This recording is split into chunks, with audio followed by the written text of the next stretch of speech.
শেখ সাদী রহমতুল্লাহ আলাইহি কত কিছু দুনিয়ায় লিখেছেন, তার কিছু এত প্রসিদ্ধ হয়নি, অথচ রাসূলুল্লাহর নামে শুধু 3 লাইন লিখে তিনি আজ বিশ্ববিখ্যাত হয়ে আছেন। আমরা আবার আহ্বান জানাচ্ছি, এই দেশে কিয়ামত পর্যন্ত যেন কেউ বিশ্ব নবীকে অপমান করতে না পারে। আপনার গালি দেওয়ার দরকার হলে আমার বাবারে গালি দেন, আমার দাদারে গালি দেন, এ কথা বলেন না কেন?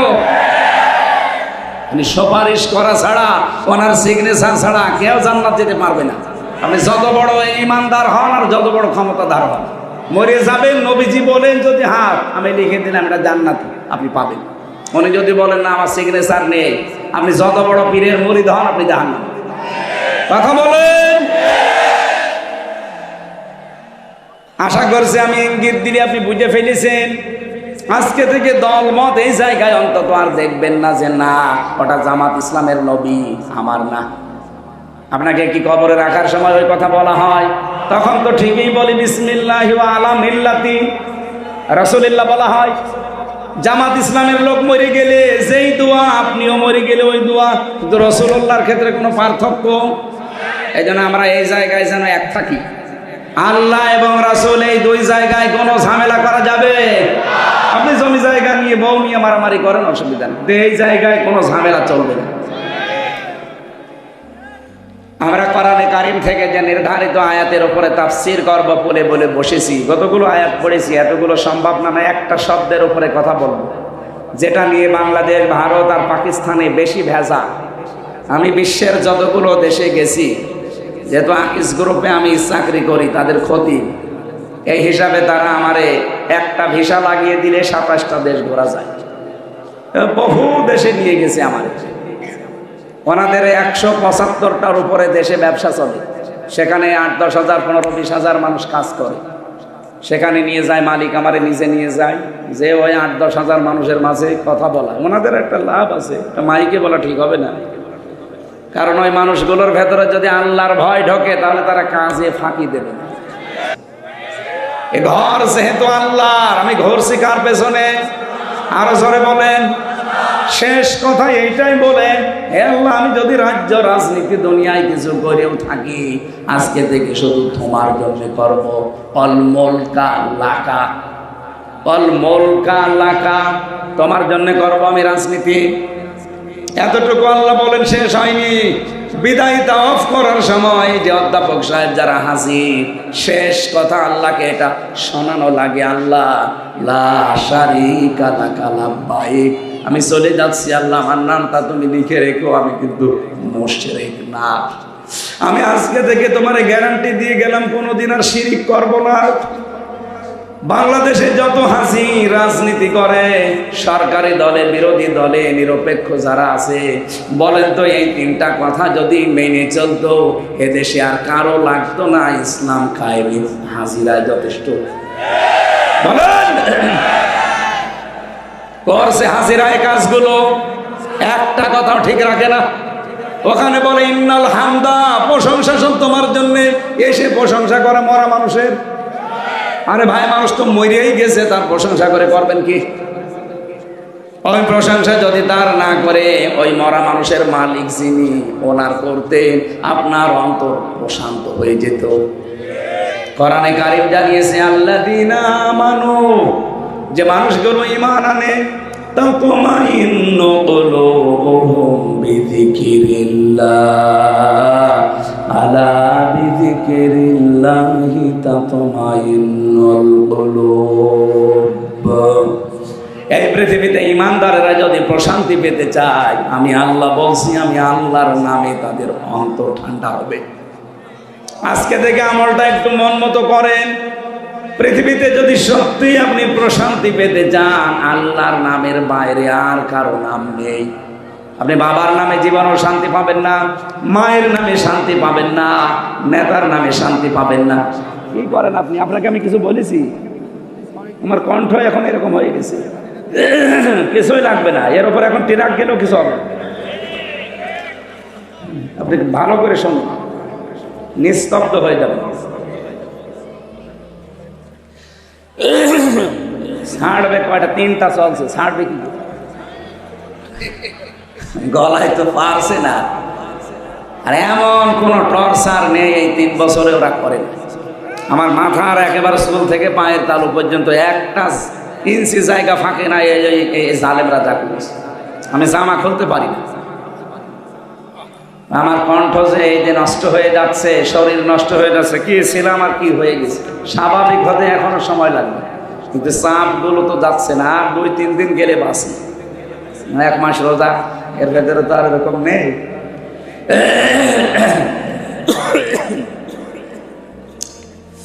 ঝিনাইদহবাসী আমরা যদি সত্যি আয়াত থেকে কিছু নিতে পারতাম, বাংলাদেশে বহু বেদাত বন্ধ হয়ে যেত, বহু শিরিক বন্ধ হয়ে যেত। কত মানুষ আল্লাহর নামের পরিবর্তে ডাকে শালি বাবা, কেল্লা বাবা, ফতে বাবা, ন্যাংটা বাবা, খাজা বাবা, ডাকে না? বলেন বলেন। এখানে অনেক আলেম আছে। পৃথিবীতে 3টা অপরাধের শাস্তি আল্লাহ ডবল ঘোষণা দিয়েছেন। পৃথিবীর অন্য কোনো অপরাধের শাস্তি ডবল হবে না, কিন্তু এই 3টা অপরাধ যারা জড়িত থাকবে তাদের শাস্তি হবে ডবল। 1 নম্বরে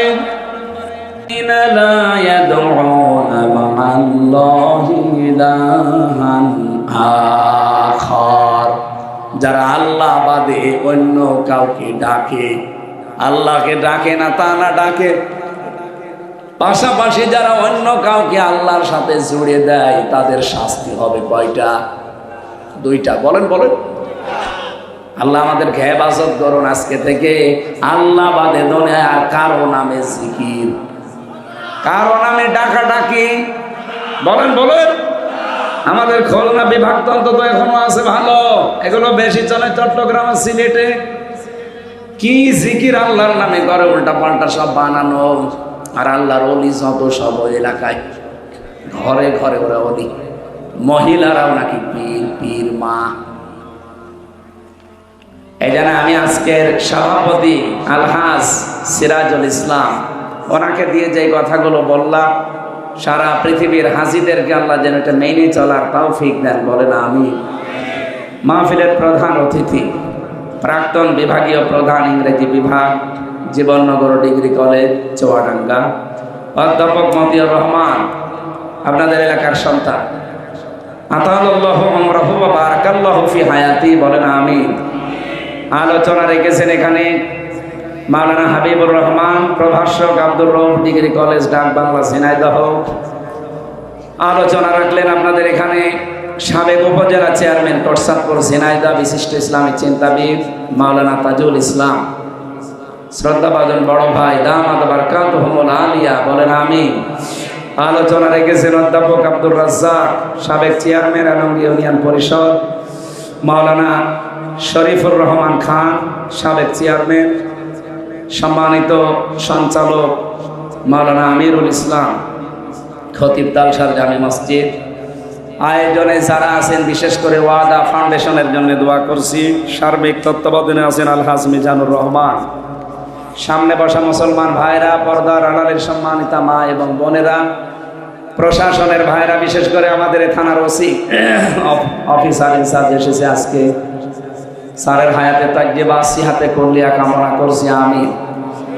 বাংলাদেশের প্রশাসনের উপরে এখনো পর্যন্ত মানুষের খারাপ ধারণা যায়নি, এটা আস্তে আস্তে কাটা দরকার। 15.5 বছর ওনারা লাঠিয়াল বাহিনী হিসাবে ব্যবহার হয়েছিল অনেকেই, এই তাদের কারণে পুরা বিভাগটা এখন কালার হয়ে আছে জাতির কাছে। ওনাদের যে ডিউটি, আমি তো নিজে দেখেছি, 8 ঘন্টা 10 ঘন্টা না, 24 ঘন্টার 24 ঘন্টায় ডিউটি।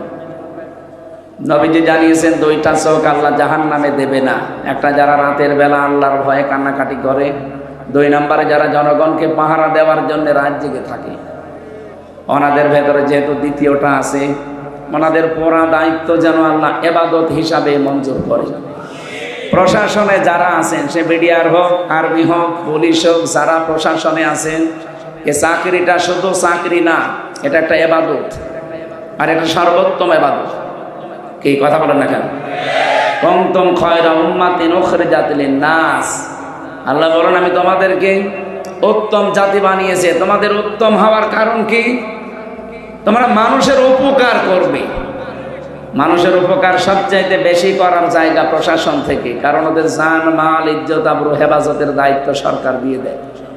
আল্লাহ রাব্বুল আলামিন এই বাহিনীটার উপরে আগের যে অবস্থা ছিল ওই অবস্থায় যেন ফিরে যায়, এবং যারা দায়িত্বে আছে আগামীতে আমার মনে হয় প্রশাসনে, বিশেষ করে পুলিশ প্রশাসনে যারা আছে তাদের বিভাগটা আলাদা করে দেওয়া দরকার। ওদের আইজির কথা মতো চলবে তারা, কোনো নেতা খেতার কথা মতো চলতে গেলে আবার অফিসার শুরু হবে। আমরা চাই সামনে যারা দায়িত্বে আসবে ওরা যেন আলাদা করে দেয় ওদের। ওরা যদি সঠিকভাবে কাজ করতে পারে হাত পা খুলে দিয়ে, এদেশে আবার শান্ত হয়ে যাবে ইনশাআল্লাহ। যেন প্রশাসনের আজকে যারা এসেছেন এই করসাদপুর থানা এবং আশপাশের বিভিন্ন ক্যাম্প থেকে, আল্লাহ রাব্বুল আলামিন আপনাদের দায়িত্বটাও যেন আজকে পুরাটা ইবাদত হিসাবে কবুল করেন। পর্দার আড়ালে যারা বসে আছেন সম্মানিত মা এবং বোনেরা, প্রাণপ্রিয় ঝিনাইদহবাসী, এলাকায় আমার ভাইয়ের বাড়ি এই পাশে 2-3 কিলো দূরে জগদীশপুর, খালিদ সাইফুল্লাহ, সবাইকে নিয়ে আমি আল্লাহর দরবারে শুকরিয়া জানাই, যিনি আমাদেরকে কোরআন শোনার একটা মন দিয়েছে।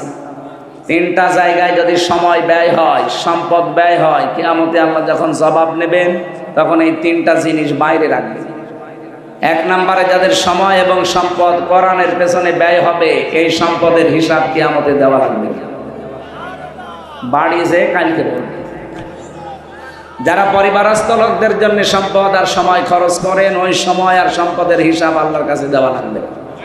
3 নম্বরে যারা জিহাদের ময়দানে কাজ করে, নিজে যদি যেতে না পারেন, যারা করে তাদের পেছনে খরচ করলে ওই সময় ওর ওই টাকার হিসাব আল্লাহর কাছে দেওয়া লাগবে। আর বাংলাদেশে এখন সামনে সবচাইতে বড় জিহাদ কোরআনের কারিমের এই 6666টা আয়াত এই দেশের 56,000 বর্গ মাইলের উপরে প্রতিষ্ঠিত করা। এটার জন্য যারা কাজ করছে, আপনি যদি নিজে করতে না পারেন, যারা করছে তাদের পেছনে সময় দেবেন, সম্পদ দেবেন। এক কথা বলেন না কেন? ওটা সবচাইতে বড় জিহাদ হবে এখন সামনে। কারণ 300 জন এমপির ভেতরে মাত্র 151 জন যদি আমরা পাঠাতে পারি যারা কোরআন বুকে নিয়ে যেতে পারবে, নামাজের ওয়াজ দেশে আর করা লাগবে না, রোজার ওয়াজ করা লাগবে না, যাকাতের ওয়াজ করা লাগবে না, কারণ এগুলো সব প্রতিষ্ঠা করা লাগে রাষ্ট্রীয় কায়দায়। আপনি পুরা কোরআন শরীফের ভেতরে নামাজ পড়ার কথা মাত্র 1 জায়গায় পাবেন। কয় জায়গায়? ফাসাল্লি লিরাব্বিকা, হে নবী আপনি নামাজ পড়েন আপনার রবের জন্যে। কার জন্যে? এই 1 জায়গায় আছে পুরা কোরআনে। কিন্তু নামাজ দাঁড় করান, নামাজ কায়েম করান, নামাজ প্রতিষ্ঠা করান, এই কথা আছে কোরআনে 82 জায়গায়। কত জায়গায় বলেন তো? 1 বেশি না 82 বেশি? কত বেশি বলেন? নিজে নামাজ পড়বেন মাত্র 1 বার পেয়েছি আমি, আর নামাজকে দাঁড় করানো লাগবে এটা 82 বার। এই জন্যে, কারণ একা একা এটা সম্ভব না, অন্তত 82 জন মানুষ তো লাগবে। আর রাষ্ট্রে আমরা 18 কোটি মানুষ বাস করছি। এই 18 কোটির ভেতরে মাত্র 300 জন, এর ভেতরে মাত্র 151 জন। এরা যদি বলে মাননীয় স্পিকার আমরা নামাজের বিল চাই, দেখবেন তার পরের দিন এই বিধানটা বাংলাদেশে কায়েম হয়ে গেছে। আপনার আর ওয়াজ করা লাগবে না, ভাই সলিমদ্দি চলো নামাজ পড়তে যাই না, ও নামাজ পড়তে বাধ্য হবে, ওর বাপ পর্যন্ত। নামাজের বিলটা কায়েম যদি হয়, আপনি হয়তো একটা ভোট দিয়েছিলেন যাকে, সেই লোকটা যদি সংসদে যে এই বিলটা কায়েমের পক্ষে কথা বলে, 18 কোটি মানুষ নামাজ পড়বে। আপনি একটা ভোট দেওয়ার কারণে 18 কোটি মানুষের নামাজের সওয়াব পাবেন। এইটা অনেকে বুঝে ফেলেছে, এই জন্য বলে হুজুর এটা রাজনীতি। এটা রাজনীতি হয় কি করে? এই কথাটা রাজনীতি হয় কি করে? আমি 1 ওয়াক্ত নামাজ পড়ি 18 কোটি মানুষের নামাজের সওয়াব পাবো, এটা রাজনীতি হয় কি করে? এটা তো সাদগায়ে জারিয়া। বলেন, আমাদের দেশে আমরা গোনায়ে জারিয়া বুঝি না, অনেকে সাদগায়ে জারিয়াও বুঝি না। আমি একটা সিনেমা তৈরি করলাম, এর ভেতরে অশ্লীল দৃশ্য যা থাকবে, যত মানুষ দুনিয়ায় দেখবে, এরপরে আবার কপি হবে, আবার দেখবে, এরপরে আবার কপি হবে, আবার দেখবে। এটা যদি কিয়ামত পর্যন্ত চলতে থাকে, আপনি কিয়ামত পর্যন্ত কবরে গোনায়ে জারিয়া পেতেই থাকবেন। এগুলো সব ফ্ল্যাক্সি লোড হয়ে আর বিকাশ হয়ে যাবে। এখন যদি বলেন হুজুর আমার বিকাশ নাম্বার খোলা নেই, এমনি খুলি না, পাসপোর্ট সাইজের ছবিও লাগবে না, ও ভোটার আইডি কার্ডও লাগবে না, এমনি বিকাশ খুলে যাবে, আর খালি বসে বসে পাবে। ওই সিনেমায় যত কিছু হয়েছে, যত মানুষের চরিত্র ধ্বংস হয়েছে, মানুষের পরিবার নষ্ট হয়েছে, আপনি কবরে বসে বসে কিয়ামত পর্যন্ত এই গনায়ে জারিয়া পেতেই থাকবে। এটাকে আমি বানালাম? বলেন বলেন। সূরা নিসা 5 নাম্বার পারার 10 নাম্বার পৃষ্ঠা 11 নাম্বার লাইনের, এটা 85 নাম্বার আছে, আয়াতে আছে মাইয়াশফা শাফাআতান হাসানাতান ইয়াকুল লাহু নাসীবুম মিনহা ওয়া মাইয়াশফা শাফাআতান সাজ্জিয়াতান ইয়াকুল লাহু কিফলুম মিনহা ওয়া কানাল্লাহু আলা কুল্লি শাইইন মুকিতা। বলেন আল্লাহু আকবার। আরো অ্যাক্টিভ ভাবে শুনবেন, আর শিক্ষাগুলো এখান থেকে জীবনে বাস্তবায়নের সিদ্ধান্ত নেবেন। আল্লাহ পাক বলেন, কোনো মানুষ যদি একটা ভালো কাজ করে, ওই ভালো কাজে কেউ যদি সহযোগিতা করে, ও লোকটা ভালো কাজ করে যা পাবে, আপনি শুধু নাড়াচাড়া দিয়ে সেই সওয়াব পাবেন। সিস্টেম অপর পৃষ্ঠায় দেখুন, কোনো মানুষ যদি অন্যায় কোনো কাজ করে, এই অন্যায় কাজ করে লোকটা যে অপরাধী, আপনি শুধু সাহায্য করে একই অপরাধী। বলেন, এটা রাজনীতি মনে করে আপনি চলে যান কোন কারণে? আমরা তো চাই এদেশে কোরআন কারীমের বিধানটা কায়েম করতে, এটা আপনার কাছে রাজনীতি মনে হয়ে যায়। আর আপনি যেটা করছেন ওটা তো পুরাই দুর্নীতি। এটা পুরা দুর্নীতি না? আগামী থেকে এই দুর্নীতি দেশে আর হবে না। আন্তর্জাতিক যে বিভিন্ন বিষয়গুলো এখন ষড়যন্ত্র চলছে, আশা করছি আল্লাহর দিকে তাকে এগুলো মিটে যাবে। কি? হ্যাঁ, ওরা চায় না দুনিয়ায় কেউ যে দেশে ইসলাম কায়েম হোক, কিন্তু আল্লাহ যদি চায় সবগুলো কিন্তু পানির মতো হয়ে যাবে ইনশাআল্লাহ। আগস্টের 5 তারিখের পর থেকে আজকে ফেব্রুয়ারির 25 তারিখ পর্যন্ত 27টা ষড়যন্ত্র করেছে আমাদের এই প্রতিবেশীরা। একটাও হালে পানি নেয়নি, সব নস্যাৎ হয়ে গেছে। গত 3 দিন আগে যেটা করেছে, এটা রাখাল রাহাকে দিয়ে আমার নবীকে গালি দিয়েছে। ওরা মনে করেছিল এই দেশের মানুষ উত্তেজিত হয়ে ওকে মেরে ফেলবে, আর এইটা আমরা বিশ্বের মিডিয়ায় দেখাবো যে বাংলাদেশে জঙ্গি ভরে গেছে, এদেশের মানুষ পাগল ভালো হয়ে গেছে। আমরা প্রতিবাদ যতটুকু জানানোর জানিয়েছি ইমানের দাবির কারণে। আর আমরা এটা চাই, যারা দায়িত্বে আছেন, আপনি 2 জন নবীর নাম নিয়ে আসেন, ডক্টর মোহাম্মদ ইউনুস, একটা মোহাম্মদ আর একটা কি, কয় নবীর নাম? 2 নবীর নাম নিয়ে বসে আছেন। আমাদের নবীকে যদি সত্যি কেউ গালি দেয়, অসম্মান করে, শুধু আমার নবী না, যে নবীকে যদি কেউ ছোট করে, আমরা চাই তার মরণ, মৃত্যুদণ্ড করে দেওয়া লাগবে। কথা বলেন না কেন? এটার পক্ষে আমরা আছি না? লিল্লাহি তাকবীর। দেখেন তো হাত তোলেন কে? হ্যাঁ, ঠিক আছে, আলহামদুলিল্লাহ। আরে ভাই, এটা তো ভিডিও হচ্ছে, এখানে ফেরেশতারাও করছে। কিয়ামতে যদি কিছু আপনার ভালো না লাগে, আল্লাহ অন্তত আল্লাহ যেন এটা দেখায় যে আমি নবীর সম্মানের পক্ষে ছিলাম। হযরতে ওমর এটা বলছে আমি শিক্ষার জন্য, এদিকে তাকান, তার ছেলেটাকে মাদ্রাসায় দিয়ে আসলেন। খলিফাতুল মুসলিমিন, তিনি দেশের প্রেসিডেন্ট। ওই জামানায় যিনি প্রধান বিচারপতি ছিলেন, তার সন্তানও একই মাদ্রাসায় গিয়েছেন। হযরতে আলীর সন্তান হোসাইন, এরকম টেবিলের ওপরে ক্লাস, খালি বই কলম ফেলে দেয় আর বলে তুলে দাও। 1 বার 2 বার 3 বার তুলে দিলেন। 3 বার তুলে দেওয়ার পর উনি রেগে গেছেন, কারণ প্রেসিডেন্টের ছেলেটা আলাদা গরম থাকে। ডাক দিয়ে বলে, হোসাইন, বারবার কলম ফেলে দাও, আমারে তুলতে বলো, আমি কি তোমার চাকর নাকি? ইমাম হোসাইন বলেই ফেলেছেন যে আপনি আমার চাকর না, আপনি চাকরের বাচ্চা, চাকর। গেছে রে, গিয়ে যে কি বললেন, আমার বাবাকেও গালি দিলেন। আপনার বাবাকে জিজ্ঞাসা করেন গিয়ে। বাড়িতে গিয়ে বলছে, আব্বা আমি আর মাদ্রাসায় যাব না, আমারে ছোট করেনি, বন্ধুদের সামনে তোমারেও গালি দিয়ে ছোট করেছে, আমরা নাকি খাদেমের বাচ্চা, চাকরের বাচ্চা। হযরতে ওমর কিন্তু বিচক্ষণ মানুষ, কথা শোনার পরে বুঝে ফেলেছেন। ডাক দিয়ে বলে, বিচার করব কিন্তু জমার দিন। খুতবা দিচ্ছিলেন তিনি, যেহেতু খতিব, হঠাৎ আলোচনা বন্ধ করে দিলেন। ডাক দিয়ে বলেন, হোসাইন আছো এখানে? বলে হ্যাঁ, এদিকে আসো। তুমি আমার ছেলেকে ভরা মজলিসে ক্লাসে গালি দিয়েছো চাকরের বাচ্চা চাকর বলে, গোলামের বাচ্চা গোলাম বলে। হ্যাঁ দিয়েছি। কেন দিলে? ইমাম হোসাইন ডাক দিয়ে বলে, খলিফা ওকে হাত দিয়ে বলেন তো আপনি কি আমার নানার খাদেম ছিলেন না? হযরত ওমরের কথা বন্ধ হয়ে গেছে। উনি বলে, আমি তো এভাবে কোনোদিন চিন্তা করি নাই। তুমি যে কথাটা বললে এটা কি লিখে দিতে পারবা? কাগজ নিয়ে আসেন। খেজুরের পাতা নিয়ে এসেছে, উনি লিখে দিলেন, ও মার আমার নানার খাদেম ছিল, আমি দেখেছি, আমার নানার খেদমত করছে। খাদেমকে আমি খাদেম বলবো না কি বলবো? এতে হোসাইন ইবনে আলী লিখে দিলাম।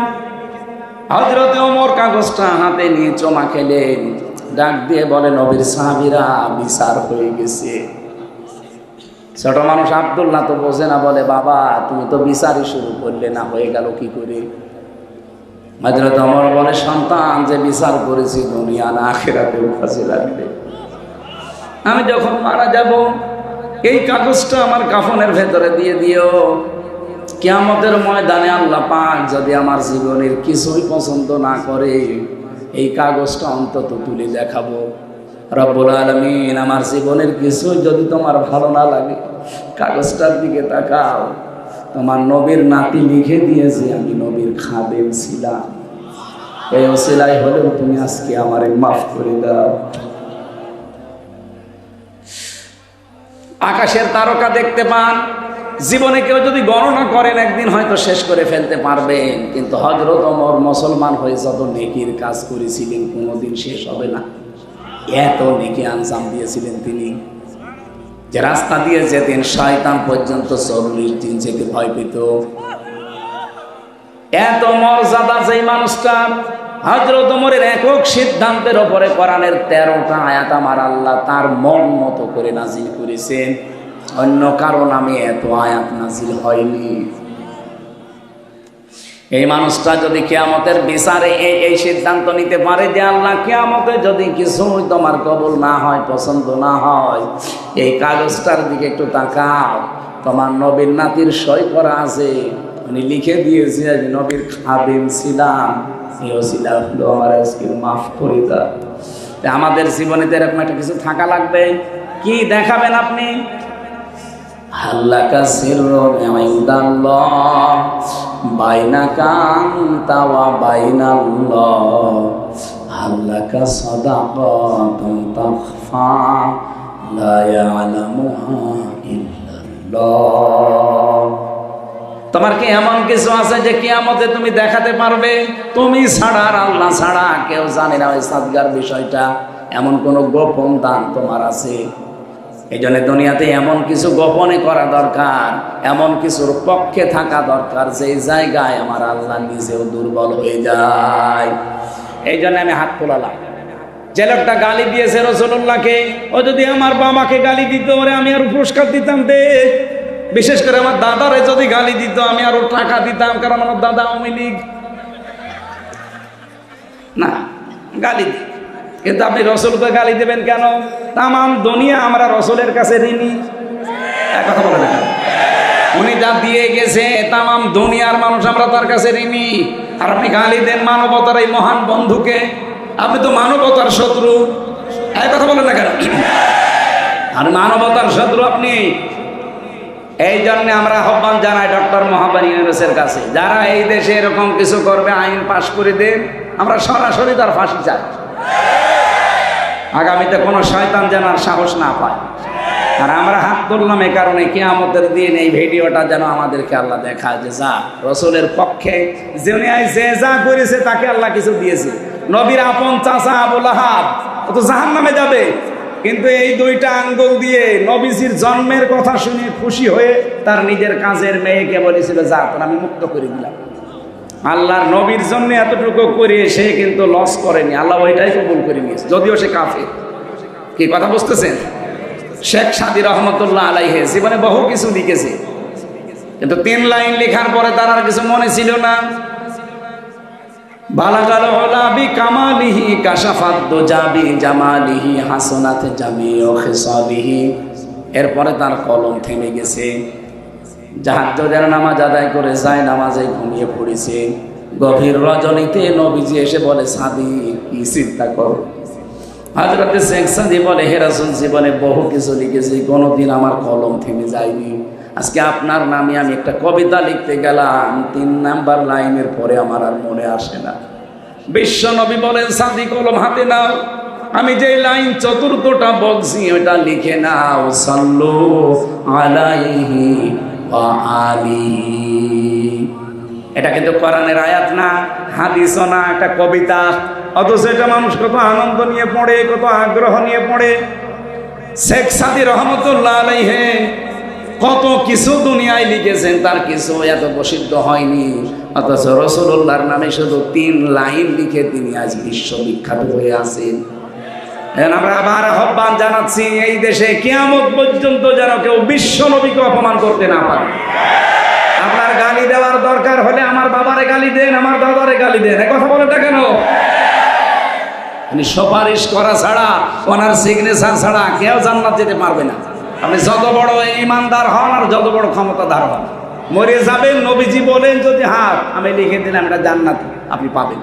উনি যদি বলেন না আমার সিগনেচার নেই, আপনি যত বড় পীরের মুরিদ হন, আপনি জাহান্নাম। কথা বলেন। আশা করছি আমি ইঙ্গিত দিলে আপনি বুঝে ফেলেছেন। আজকে থেকে দল মত এই জায়গায় অন্তত আর দেখবেন না যে না ওটা জামাত ইসলামের নবী, আমার না।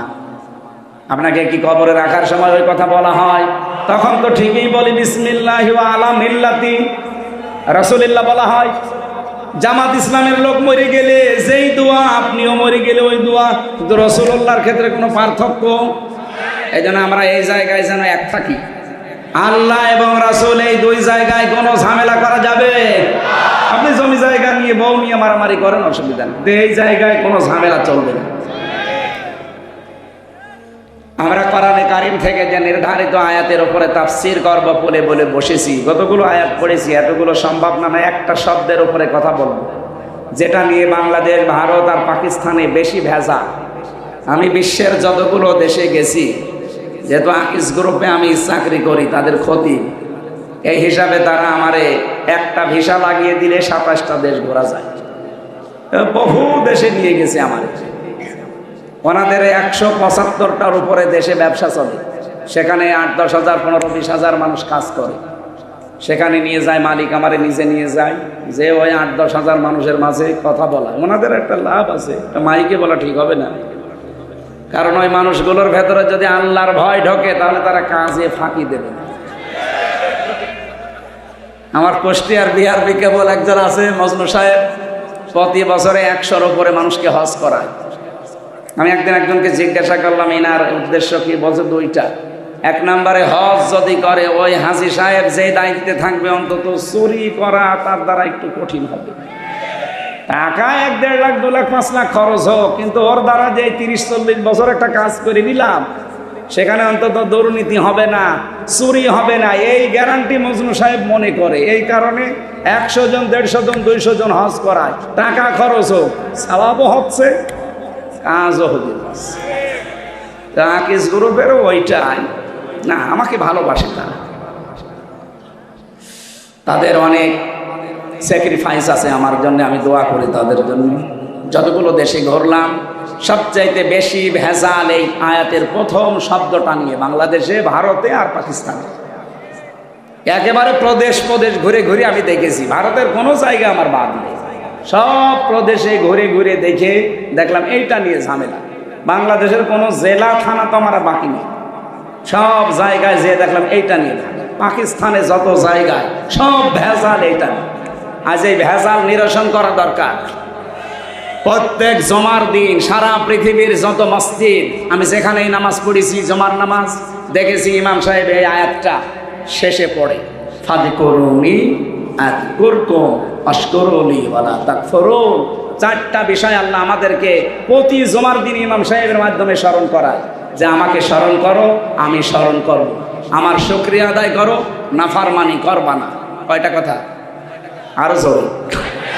1 নম্বরে আমাকে স্মরণ করো, আমিও স্মরণ করব, আমার নিয়ামতের শুকরিয়া আদায় করো, নাফরমানি করবা না। হয়ে গেছে না বলা? বুঝেছেন কারা? হাত তোলেন তো। ঠিক আছে, তাহলে মোনাজাত করি। আপনি যখন বলছেন যে আমি বুঝতে পেরেছি, আমি কি করবো? আমি পড়া কোরআন শরীফ যতটুকুই বুঝেছি, যেহেতু আমার অনার্স মাস্টার্স এইটার উপরে সারাটা জীবনই প্রায় চলছে, এর উপরে আমার সেই 5 পাস করার পর থেকে এর উপরে আমি এইটা নিয়ে যতটুকু বুঝলাম নাড়াচাড়া করে প্রায় 42টার উপরে আমি বিশ্ববিদ্যালয়ে থাকাকালীন মিলিয়েছিলাম তাফসিরগুলো। সব মুফাসসির আয়াতের ব্যাপারে 5টা অর্থ নিয়ে এসেছেন। প্রথম শব্দ ফা, প্রথম অক্ষর কি? এর বাংলা অর্থ অতঃপর। উযকুরনি, আমাকে স্মরণ করো, মানে আমার জিকির করো। আযকুরকুম, আমি আল্লাহ তোমাদের জিকির করব। আমি 2010 সালে যখন প্রথম গ্রেপ্তার হয়ে জেলে গেলাম, ওই সময় যে ওসি সাহেব আমার নিয়ে গিয়েছিল, মানে গোপালগঞ্জে বাড়ি, টঙ্গি পাড়ায়, আল্লাহর ওলি।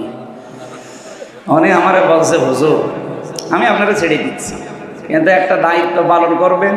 প্রতি জমার দিন এসে আমারে আপনি যেভাবে কোরআন পড়েন ওইভাবে শিখি। যেভাবে শিখতে হলে আরবি গ্রামার জানা লাগবে। আমি তাই পড়ি। এই প্রতি জমার দিন যেতাম, গাড়ি পাঠিয়ে দিত, পড়াতাম। ওর পরের বছরে 11 সালে একটা আলোচনা করেছিলাম জিকির এই শব্দ নিয়ে, কারণ বিশাল ভেজাল লেগে আছি সারা বাংলাদেশে, যে যেভাবে পারে খালি জিকির। বিভিন্ন দরবারে যাবেন, কি দেবেন বলেন বলেন, অথচ এটা যে একটা ইবাদত, এটা যে একটা ইবাদত কিভাবে করা লাগবে, কয়টা শব্দ দিয়ে করা লাগবে, অবশ্যই আল্লাহ কোরআনে এবং নবীজির মাধ্যমে দিয়েছেন। কারণ ইবাদত হলে তো দেবে। কি কথা বলেন এখানে? উনি 11 সালে জিকিরের উপরে আমি 1 ঘন্টা 55 মিনিট আলোচনা করেছিলাম, পুরাটা শুনেছি। পরের সপ্তাহে পড়াতে গেলাম, আমারে বলছে, হুজুর এতদিন আমি কি ভাবতাম জিকির নিয়ে, যে বিভিন্ন পীর সাহেবরা দেয়, বাবারা যে জিকির করে, মনে হচ্ছিল যে ওইটাই মনে হয় জিকির। আপনি কি বললেন? এত জিকিরের সাথে ওদের বাস্তবতার একটাও মিল নেই। আমি যেহেতু দলিল দিয়ে দিয়ে বলেছিলাম, জিকিরের পুরা কোরআনে আমার আল্লাহ প্রধান অর্থ দিয়েছেন 5টা। জিকিরের অর্থ কয়টা? 1 নম্বরে জিকির মানে কোরআন। জিকির মানে ইন্না নাহনু নাযালনা যিকরা ওয়া ইন্না লাহু লাহাফিজুন। এটা সূরা হিজরের ভেতরে 9 নম্বর আয়াতে আছে। আল্লাহ বলেন, এই জিকির আমি আল্লাহ নাজিল করেছি, আর এই জিকিরকে সংরক্ষণের দায়িত্ব আমি আল্লাহ নিয়েছি। তাহলে জিকিরের প্রথম অর্থ কোরআন। আপনি যদি জিকির করতে চান, কি পড়া লাগবে? আরো জোরে বলেন। এটা কি বুঝেছেন? জিকির মানে কি? এর চাইতে আর অন্য কোন জিকির করার দরকার আছে? জিকিরের 2 নম্বর অর্থ, জিকির মানে উপদেশ। কোরআনে কারীম জানিয়েছে, ফাযাক্কির বিল কুরআনি মাই ইয়াখাফু ওয়াঈদ। এটা সূরা কফের ভেতরে আছে। এটা 26 নম্বর পারা, 19 নম্বর পৃষ্ঠা, 13 নম্বর লাইনের 50 নম্বর আয়াত, কোরআনে কারীমের 45 নম্বর সূরা। এটা রব্বুল আলামিন বলেন, ফাযাক্কির, হে নবী আপনি উপদেশ দেন, বিল কুরআনি, যাকে উপদেশ দেবেন আপনার পুরা উপদেশ হবে কোরআন কেন্দ্রিক। কি হবে জানেন আপনি? মাই ইয়াখাফু ওয়াঈদ, so admonish and or by the holy Quran him who phrase my threat দিয়েছেন যাদের অন্তরের ভেতর আল্লাহর ধমকের ভয় আছে, কোরআন দিয়ে উপদেশ দিলে দেখবেন কিছু না কিছু তাদের কাজ হচ্ছে। আপনি বাবার জীবনে সারা জীবন বসে বসে শোনাবেন, কিচ্ছু হবে না। যখন শুনবে ভালো করে শুনবে, যেই বাড়ি চলে যাবে ভুলে যাবে। কিন্তু কোরআনে কারীম দিয়ে কেউ যদি আলোচনা করে, উপদেশ দেয়, এই যে শোনায়, সোহাগা ছিটিয়ে দিলে যেরকম হয়, আল্লাহ বলেন এরকম হবে। স্বর্ণকে সারা জীবন চালাবেন, জীবনও গলাতে পারবেন না। কি কথা বলছেন এখানে? পরপরে সোহাগা ছিটিয়ে দিলে পানির মতো গলে যাবে। মানুষের অন্তর আমার আল্লাহর কুদরতি হাতে। আপনার ওই বাবা কি করেছে, দাদা কি করেছে, সারা জীবন বলবেন, শুনবে, বাড়ি যাওয়ার আগে ভুলে যাবে। কিন্তু কোরআনে কারীম দিয়ে যদি অন্তরে আঘাত করতে পারে, যত কঠিন অন্তরের মানুষ নরম হয়ে যাবে। এই জন্য আজকে থেকে আমাদের পুরো আলোচনা হবে কোরআন কেন্দ্রিক। কারো উপদেশ শুনতে চাইলে কিসের উপদেশ শুনবেন? আরো জোরে বলেন। কোরআনের উপদেশ শুনতে হলেও আপনার উপর যোগ্যতা থাকা লাগবে। কারণ বাংলাদেশে বহু জায়গায় আয়াত পড়ছে, চলে যাচ্ছে ব্যাখ্যা করতে গিয়ে নিজের মন মতো। এই যে আমার তাহেরি ভাই যেটা করে বলেন তো, তাফসির মাহফিলে, ওয়াজ মাহফিলে আজিমুস শান বিশাল কিছু লিখে উনি আয়াতও পড়ে। কয়েকদিন আগে আমি ব্রাহ্মণবাড়িয়া ছিলাম পাশে, ওনার থেকে মনে হয় খুব বেশি হলো 8 কিলোমিটার দূরে। উনি আলোচনা করছে কুল হুয়াল্লাহু আহাদ, হে নবী আপনি বলেন আল্লাহ এক। ঠিক আছে না? ঠিক আছে না মানে এ পর্যন্ত ঠিক আছে না? হে নবী আপনি বলেন আল্লাহ, বলেন আরো জোরে বলেন। এ পর্যন্ত শুনলাম। এরপরেই দেখি এবার চলে গেছে উল্টো লাইনে, বলে এই নবী কোন নবী? এটা ফাতেমার বাবা। ফাতেমা কোন ফাতেমা? হোসাইনের মা। হোসাইন কোন হোসাইন? এতক্ষণ যিনি কথা বলছিলেন না, ইমাম হোসাইন। আপনারা চেনেন ইমাম হোসাইনকে, ওনাকে কারবালায় শহীদ করা হয়েছিল। আপনাদেরকে আমি এখন হোসাইনের জীবনী শোনাবো, মাত্র 2 ঘন্টা। আয়াত পড়েছে কি আর তাফসীর হচ্ছে কি? এই জন্য আপনাকে কোরআন শুনতে হলেও আপনার কিছু যোগ্যতা থাকা লাগবে। না তো মনে করবেন সবাই তো কোরআনের কথাই বলছে, অথচ আয়াত পড়লো কি আর যাচ্ছে কোথায়? কথা বলেন না কেন? এরকম ওয়াজ বাংলাদেশে নেই। এই জন্য আলোচনা হবে পুরাটা কি কেন্দ্রিক। যে আয়াত দেওয়া আয়াতের যত তথ্য উপাত্ত যত কিছু আছে তাই নক্ষত্র বের করে আপনাকে বোঝানো লাগবে। ঝিনাইদহ আলেমদের শহর, যারা বাংলাদেশের বিভিন্ন জায়গা থেকে জেলায় আসবেন, বলবেন কোরআন শরীফ হাতে নেন, এক একটা শব্দের 8টা 10টা 15 20টা অর্থ বের করেন, তাফসীরের নাম বলে বলে আমাদেরকে শোনান। ওই বাবার কিচ্ছা কাহিনী শোনার জন্য আমরা রাজ্যে বসে নেই। হ্যাঁ বলতে পারবেন না? তাহলে কোনো ভণ্ড এজেলা আসতে পারবে না। জিকিরের প্রথম অর্থ কোরআন, দ্বিতীয় অর্থ উপদেশ, 3 নম্বরে জিকিরের অর্থ হচ্ছে সালাত বা নামাজ। জমার দিন আল্লাহ একটা ডাকও দিয়েছেন, ইযা নুদিয়া লিস-সালাতি মিন ইয়াউমিল জুমআতি ফাসআউ ইলা যিকিরিল্লাহ। রব্বুল আলামিন এটা সূরা জুমার ভেতরে দিয়েছেন, যখন নামাজের আযান দেওয়া হয় সব কাজ কাম বাদ দিয়ে আল্লাহর জিকিরে দৌড়াও। এখানে জিকির মানে নামাজ। জিকির মানে আরো জোরে বলেন। জিকিরের 4 নম্বর অর্থ জিকির মানে আল্লাহর আইন। এটা সূরা তাহার 124 নম্বর আয়াতে পাবেন, আমান আ'রাদা আন যিকরি ফাইন্না লাহু মাঈশাতান দানকা ওয়া নাহশুরুহু ইয়াওমাল কিয়ামাতি আ'মা।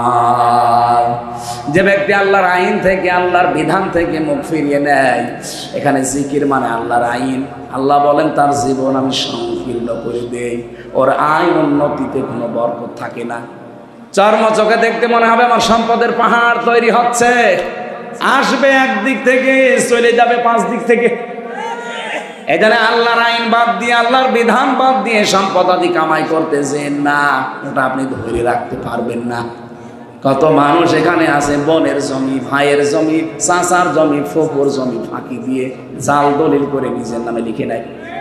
আর ওই মামলা যখন এনাদের কাছে যায় তখন ওনারা হায় হতাশ করে হচ্ছে কি। তখন উনি যেটা অপরাধী তারা ধরে ছেলে নিয়ে গেলে গালি দেয় ওনারে, ওসি ভালো না, ওসি তো ভালো না, তাই আপনি ভালো, আপনি যে বাবার সম্পত্তি আপনার যে ভাইকে না দিয়ে জাল দলিল করে লিখে নিলেন। কত হাজি আছে হজে যাওয়ার আগে নিজের জমি জায়গাগুলো সব ছেলের নামে দিয়ে দেয়, আর মেয়েকে বলে মা তোর জন্য দোয়া করে দিলাম। এটা টাটকা নির্ভেজাল শয়তান।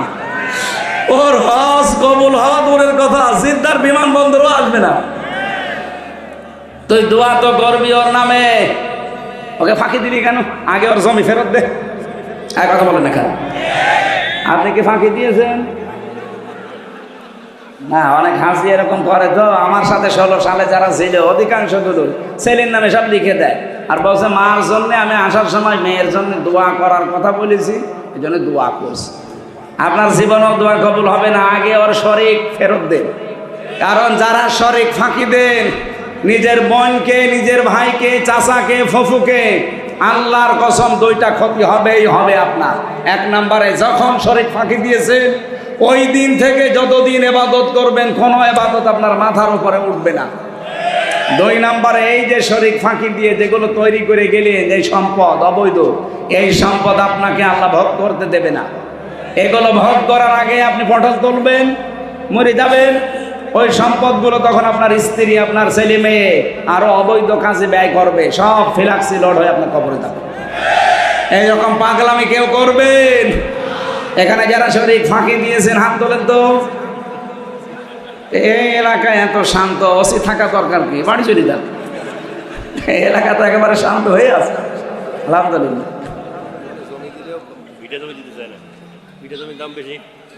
না, এখানে আর একটা মাসলা, হ্যাঁ স্যার যখন বলেছে এই মাসলাটা, এই যে যারা বনকে, বিশেষ করে বনকে ভিটার জমি দিতে চান না, বলেন মাঠের তা দিয়ে শেষ, না আপনি জায়েজ হবে না। কোরআন বলছে আপনার এক ছেলে যা পাবে 2 মেয়ে তাই পাবে। আপনি মাঠেরটা হোক, দোকানেরটা হোক, আর ভিটারটা হোক, যেখানে হোক সব। এমনকি সাহাবায়ে কেরাম গ্লাস পর্যন্ত, খাবার খাওয়ার গ্লাস পর্যন্ত ভাগ করে দিয়ে দিতেন। 2টা থাকলে, 3টা থাকলে 1টা দিতেন বোনকে, 2টা রাখতেন নিজে। তারা যদি গ্লাস দিতে পারে, আপনি জমি দিতে পারবেন না? ভিটার মানে যার কারণে নামাজ পড়েন তার কারণে জমি জায়গাও ভাগ করা লাগবে আপনাকে। আল্লাহর বিধান বাদ দিয়ে আপনার জিকির হচ্ছে না। এদিকে তাকান। 5 নম্বরে জিকিরের অর্থ হচ্ছে স্মরণ করা। আজকের আয়াতে যে শব্দে আছে ফাজকুরুনি, আমাকে স্মরণ করো। বলেন তো জিকিরের যে 5টা অর্থ কোরআন দিয়ে বললাম,